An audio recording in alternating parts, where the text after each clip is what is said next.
આજે મારે ગોંડલના ગોલ્ડન સ્પૂન બોયને થોડું કહેવું છે કે ભાઈ, અમે ઈંટ અને પથ્થર મારવાવાળા નથી. આ 21મી સદી છે, એ તમે યાદ રાખજો. અમે કાયદાથી જ લડીશું.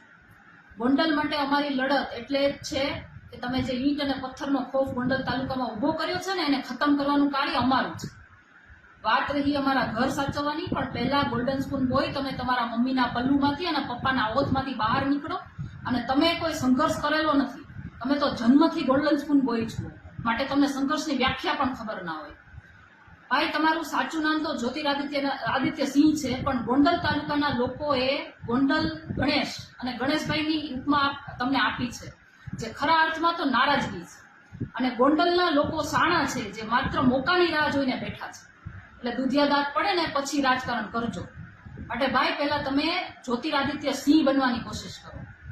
વાત રહી અલ્પેશ ઢોલરિયાની, તો જ્યાં સુધી પાટીદાર છે ને ત્યાં સુધી અમારા સમાજનો મુદ્દો છે, અમે એને મેનેજ કરી લેશું. ભવિષ્યમાં એફિડેવિટ કરાવે તો તમે લડજો એના માટે.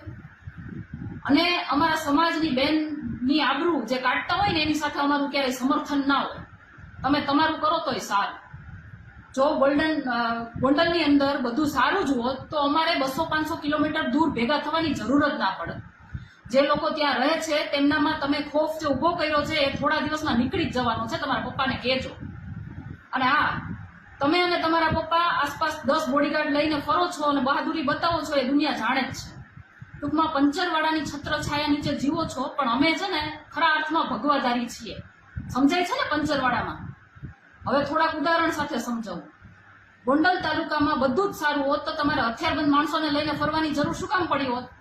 તમારા જેટલી ગાડીઓને હથિયારબંધ માણસોના કાફલા લઈને ગોંડલમાં કયો સામાન્ય માણસ ફરે છે? સામાન્ય માણસ તો ઠીક, પણ ગોંડલના રાજકીય પાર્ટીના આગેવાનો પણ આટલા ઠાઠમાઠથી નથી ફરતા. આઝાદી પહેલા જેમ અંગ્રેજો બંદૂકના નાળચા બતાવીને આપણી પર જુલમ કરતા હતા ને, ત્યારે પ્રજા હથિયારવિહીન હતી ને એટલે દબાયેલી હતી. અને એવી જ રીતે તમે પણ નાળચા બતાવીને જ ખોફ ઉભો કરો છો. તમે અમને ગોંડલમાં આવીને લડવાની ચેલેન્જ કરતા હોય તો પહેલા તમે સરકારી અને ભાડુઆતી ઝાપટામાંથી બહાર આવો, એટલે બતાવી દઈએ કે અમે અમારી માનું દૂધ પીધું છે. તમે એકવાર ગોંડલમાં સામાન્ય માણસના હથિયારના પરવાના અપાવી બતાવો, સરકાર તો તમારી જ છે.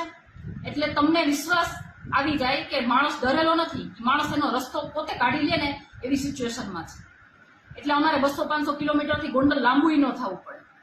અને ગોલ્ડન સ્પૂન બોય, અમે તો ગોંડલના ગુંડા તત્વોની સામે પડ્યા છીએ, પણ તમે જાહેર મંચ ઉપરથી તત્વવાળી વાત સ્વીકારી લીધી, માટે આપનો આભાર ગોલ્ડન સ્પૂન બોય. સુલતાનપુરમાં ભેગા થયા ને ઓળી નબળો જયકોશ નો હાલે. આપણો જયકોશ સુરતમાં બેઠેલા જ્ઞાતિવાદી ધરાવતા કીડાઓના કાન સુધી પહોંચવો જોઈએ. એટલે પૂરા તાકાતથી 2 હાથ ઊંચા કરીને ભારત માતા કી. હવે બરાબર છે. સુલતાનપુર ખાતે આયોજિત જન આક્રોશ સભામાં ઉપસ્થિત મંચ ઉપર તમામ મારા વડીલો, મીટિંગની અંદર ઉપસ્થિત તમામ માતાઓ, બહેનો, વડીલોને મારા યુવાન ભાઈઓના ચરણોમાં મારા વંદન. ખાસ કરીને આજની મીટિંગની અંદર ઘણી બધી ચર્ચાઓ મારા અગાઉના વક્તાઓ અને વડીલોએ કરી, પણ હું આ મીટિંગની અંદર આજ કંઈક અલગ ને વિશેષ ચર્ચા કરવા માંગુ છું. હાલ જે ગોંડલને અને ગોંડલ તાલુકાને બદનામ કરવા માટે થઈ, જે રીતે ગોંડલથી 500 કિલોમીટર, ગોંડલથી 200 કિલોમીટર દૂર બેઠા અમુક હલકી માનસિકતા ધરાવતા વિઘ્ન સંતોષીઓ લોકો અને જ્ઞાતિવાદી માનસિકતા ધરાવતા કીડાઓ જે રીતે ગોંડલને ગોંડલ તાલુકાને બદનામ કરે છે, એને આ મંચ ઉપરથી ને સુલતાનપુરની ધરતી ઉપરથી અમુક વાતો કરવા માટે હું અહીંયા આવેલો છું. આપણે બધા જાણીએ છીએ કે ભાઈ, જે રીતે લગભગ મહિના દિવસ પહેલા ગોંડલની અંદર એક બનાવ બનેલો હતો, પાટીદાર સમાજના દીકરાનો ને એક દરબાર સમાજના દીકરાનો. ત્યારબાદ ઘણા બધા સંમેલનો, સભાઓ, નિવેદનો કરવામાં આવેલા હતા. એ ઘટનાને લઈ અને લગભગ 3-4 દિવસથી ભૂતકાળમાં અમે બધા પાટીદાર સમાજના આગેવાનો, ક્ષત્રિય સમાજના આગેવાનોથી માંડીને બે દીકરાના પરિવારના લોકો આ એક વાતને ખૂબ સારી રીતે પૂર્ણ વિરામ કરવા માટે માંગતા હતા. અને બધાના મહેનતથી અને લોકોની બે સમાજની લાગણીથી આનું એક સુખદ નિરાકરણ આવ્યું, આનો એક સુખદ અંત આવ્યો. તો હું તમને અહીંથી પૂછવા માંગુ છું કે ભાઈ આજે સુખદ સમાધાન બે જ્ઞાતિ વચ્ચે થયું એ બરાબર થયું કે ખોટું થયું? એવી રીતે નહીં, બે હાથ ઊંચા કરીને ભાઈ બરાબર થયું કે ખોટું થયું? ત્યારબાદ સંયુક્ત પ્રેસ કોન્ફરન્સ કરવામાં આવી. એની અંદર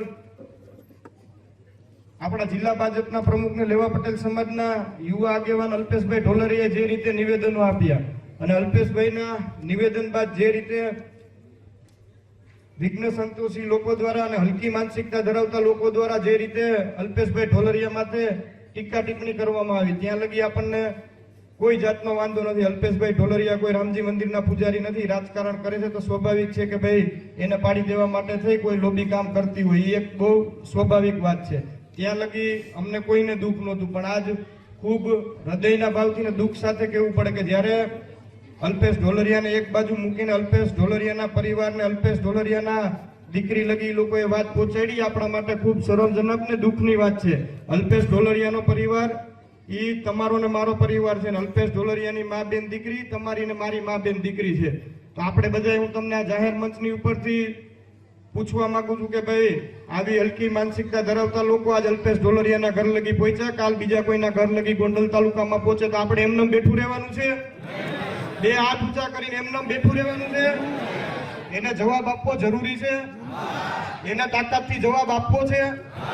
તો તમારા માધ્યમથી આજની સભામાં હું એ લોકોને જવાબ આપું છું કે ભાઈ અલ્પેશ ઢોલરિયા ગોંડલનો દીકરો છે, લેવા પટેલ સમાજનો દીકરો છે. અલ્પેશ ઢોલરિયાએ ભૂતકાળની અંદર ગોંડલના 18 વર્ષના લોકોને રાખીને એને ખૂબ સારા એવા કાર્યો કરેલા છે. એના બધાને આપણે સૌ સાક્ષી છીએ. બીજું કે આ બાબતને લઈ અને લગભગ ઘણા સમયથી એક તો અલ્પેશ કથિરિયા જે રીતે બેફામ નિવેદન આપે છે, તો એને હું જાહેર મંચ ઉપરથી સુલતાનપુરની ધરતી ઉપરથી કહેવા માંગુ છું કે ભાઈ તારી ઉપર 14 પાટીદાર સમાજના દીકરાના મૃત્યુના આરોપ ને પાતના પોટલા છે, એ પેલા ધોઈ નાખ, સારા કર્મ કરી નાખ, પછી ગોંડલની ધરતી તારી રાહ જોવે. બીજો મેહુલ બોગરાને તમે બધા મિત્રો ઓળખતા હશો, વડીલો અને માતાઓ બહેનો બધા એના વિડીયો જોયેલા હશે. મેહુલ બોગરાનું કામ જ્યાં શાંતિ હોય ને અશાંતિ સ્થાપવાનું કામ છે. આપણે બધા એના સાક્ષી છીએ. જે રીતે ગુજરાત પોલીસ રાજ્યની સેવા અને રાજ્યની ચિંતા કરે છે, જે રીતે પોલીસના જવાનો એના પરિવારની ચિંતા મૂકી અને આપણા સૌની ચિંતા કરે છે, એની વચ્ચે પડીને એને પોલીસ તંત્રને કઈ રીતે બદનામ કરવું એના વિડીયો અનેક તમે મિત્રો જોયેલા હશે સોશિયલ મીડિયાના માધ્યમથી. બીજો તમને તાજેતરનો દાખલો આપું ગોંડલનો, કે જ્યાં બંને સમાજ વચ્ચે શાંતિ સ્થપાણી, એ જોઈ ન શક્યો અને અશાંતિ સ્થાપવા માટે થઈ અનેક આવા નિવેદનો આપ્યા કે ન આપ્યા? તમે બધા સાંભળ્યું કે નથી સાંભળ્યું? ભાઈ બે હાથ ઊંચા કરીને ખાલી એમ નમ નહીં, આજ હું દિલથી આવ્યો છું. બીજી એક બેન છે જિગીસા પટેલ, બરાબર, મારા સંસ્કાર નથી કે કોઈ બેન દીકરી સામે હું બાયું ચડાવું. એને અહીંથી જાહેર મંચ ઉપરથી કહેવા માંગુ છું કે ભાઈ તું તારું ઘર નથી હાચવી શકી, તારા ઘરની અંદર કોઈ પણ વડીલો હોય, કોઈ પણ યુવાનો હોય, એને મેદાનની અંદર મોકલી દે. તું જેટલા પ્રશ્ન પૂછીશ એની જવાબ દેવાની મારી પૂરી તૈયારી છે. અને આવા વિઘ્નો સંતોષીઓ લોકોને આવી ટોળકીને કહેવા માંગુ છું, યુદ્ધ થકી કોઈ દી કોઈનું કલ્યાણ થાય? યુદ્ધ થકી કોઈ દી કોઈનું કલ્યાણ થાય? પણ આ ટોળકીને કદાચ યુદ્ધ કરીને કલ્યાણ કરાવવું હોય તો હું ને અલ્પેશ ઢોલરિયા બે ગોંડલમાં જ રહી છીએ. મારું મકાન આશાપુરા મેઇન રોડ પર ગીતા વિરાન અક્ષરધામ સોસાયટીમાં હું રહું છું. મારી ગાડી તમને રાતે 2 વાગે આપણા ગોંડલના ગ્રામ્ય વિસ્તારની અંદર જોવા મળે અને બપોરે 12 વાગે મારી ગાડી ગોંડલની અંદર આપણા તાલુકાની અંદર જોવા મળે. માનું ધાવણ ધાવ્યા હોય ને મરદના દીકરા હોય ને તો આડે આવી જાજો એક.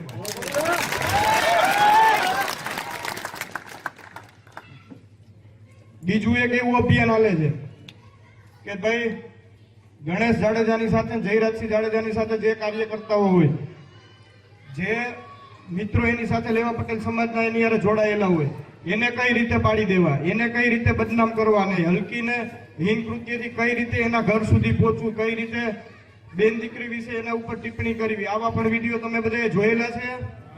બે હાથ ઊંચા કરીને તાકાતથી જોયેલા છે? તો એના વિશે પણ કહી દો કે આવા કાર્યકર્તાઓએ કાયમી માટે તન મન અને ધનથી ભારતીય જનતા પાર્ટી માટે ને મારા પરિવાર માટે લોહી 30 વર્ષથી રેડ્યું છે. કદાચ આવા કાર્યકર્તાઓ માટે પરિવારની ભાવનાથી અમે જોડાયેલા છીએ. એવા લોકોની માથે કોઈ આંગળી ચીંધે તો અમે દાંત કાઢતા કાઢતા માથું દઈ દેવાની તૈયારી અમારી હોય.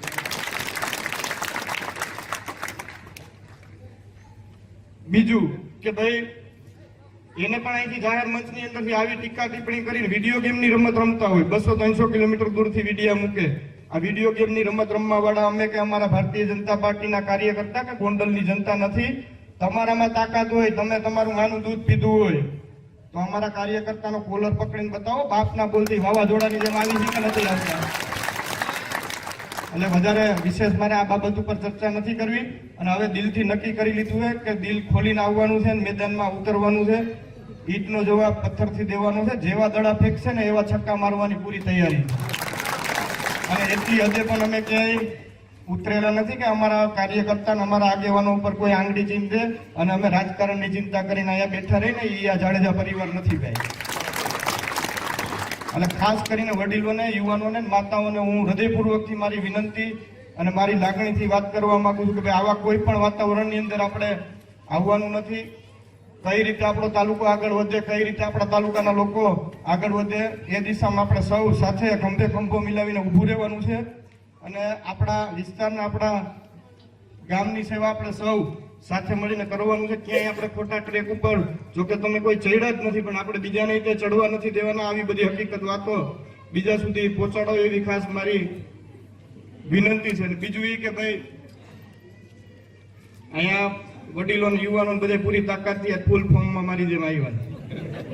અને બે હાથ હું અહીંથી બોલીશ. અલ્પેશ કથિરિયા, જિગીસા પટેલ અને મેહુલ બોગરા અને વરુણ પટેલ તમારા બે હાથ ઊંચા કરીને હાય હાય ના નારા લગાવવાના છે. બોલો, તાકાતથી લગાવી શકશો? અલ્પેશ કથિરિયા, જિગીસા પટેલ, મેહુલ બોગરા, વરુણ પટેલ. હવે હું એમ કહીશ કે ગોંડલ તાલુકાની ને ગોંડલની એકતા તમારે બે હાથ ઊંચા કરીને પૂરી તાકાતથી કહેવાનું છે કે જિંદાબાદ. ગોંડલ શહેર ને તાલુકાની એકતા, ગોંડલ દરબાર સમાજ ને પટેલ સમાજની એકતા. આપણે ક્યાંય જ્ઞાતિવાદ, જાતિવાદ ક્યાંય આવનારા સમયમાં, ભૂતકાળમાં તમે લોકોએ નથી થવા દીધો, આવનારા સમયમાં થવા નથી દેવાનો. અને તમને જ્યાં તકલીફ પડે, મા બેન દીકરીઓના પ્રશ્ન આવે ત્યાં પૂરી તાકાતથી વડીલોના દીકરા તરીકે, માતાઓ બહેનોના દીકરાના ભાઈ તરીકે ને યુવાનોના ભાઈ તરીકે તમારી સાથે જ છું. બીજું કે ભાઈ રહી વાત લોક દરબારની, લોક દરબાર આને ન કહેવાય, દરબારગઢ આને કહેવાય, દરબારગઢ બનાવો તો એના વિશે કરી દો. ભાઈ તમે અહીંયાથી 250 કિલોમીટર કાપીને લોક દરબાર કરવા આવ્યા હતા, તમારા લોક દરબારમાં કોઈ આવ્યું નહોતું. એનો આ બળાપો કાઢો છે. એટલે મારે વધારે વિશેષ કઈ નથી કેવું, પણ હજી અહીંથી ચેલેન્જ ફેંકીને કહું છું, છાતી ઠપકારીને કહું છું, બરાબર? જેવા દડા ફેંકશે એવા છક્કા લાગશે ને ઈંટનો જવાબ પથ્થરથી 100% મળશે, મળશે ને મળશે.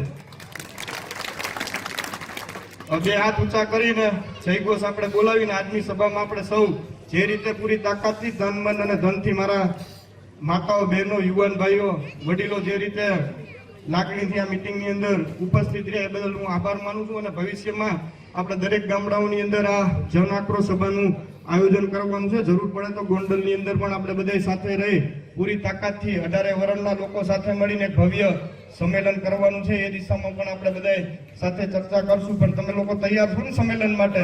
બે હાથ ઊંચા કરીને પાછળ અમારા વડીલો, યુવાન ભાઈઓ. એટલે વધારે હું વિશેષ કઈ નથી કહેતો, પણ ફરી એકવાર ભારત માતા કી વંદે વંદે. આપ સૌનું હૃદયપૂર્વકથી, નતમસ્તક સાથે હૃદયપૂર્વકથી ખૂબ ખૂબ આભાર માનું.